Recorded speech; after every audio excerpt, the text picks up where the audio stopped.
Deuxième étape de la pyramide de l'endurance qui, elle aussi, est peu connue. Voici la Michelin Le Mans Cup.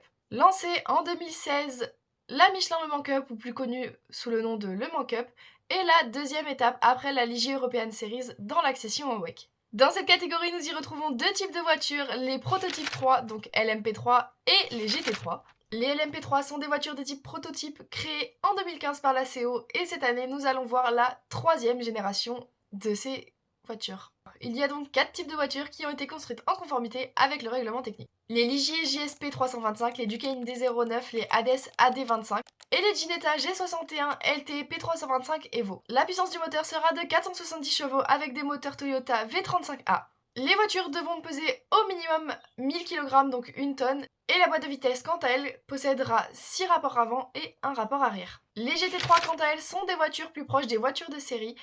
Il appartient donc à chaque constructeur de construire sa propre voiture en conformité avec la fiche d'homologation des GT3 fournie par la FIA.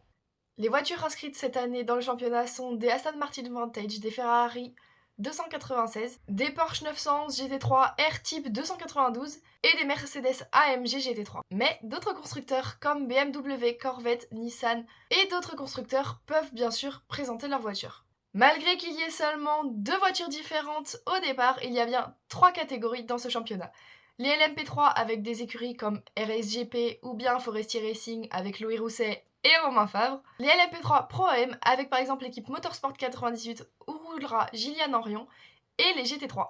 Pour le format du week-end, il y a 2 sessions d'essai de 60 minutes et une réservée de 30 minutes aux pilotes bronze. Il y a seulement une session de 15 minutes de qualification pour chaque catégorie.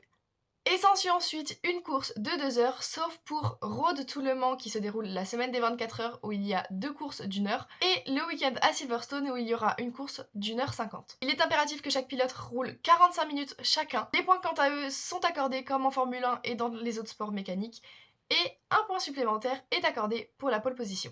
Cette année est une année record pour la Michelin Le Mans Cup en termes d'affluence avec pas moins de 44 voitures qui seront sur la grille de départ. La Michelin Le Mans Cup se déroule les mêmes week-ends que le LMS et la Ligier European Series et commencera donc sa saison à Barcelone du 4 au 6 avril. Et je vous donne rendez-vous là-bas. Car oui, c'est bien pour le week-end de LMS, de Michelin Le Mans Cup et de Ligier European Series que je vais aller à Barcelone.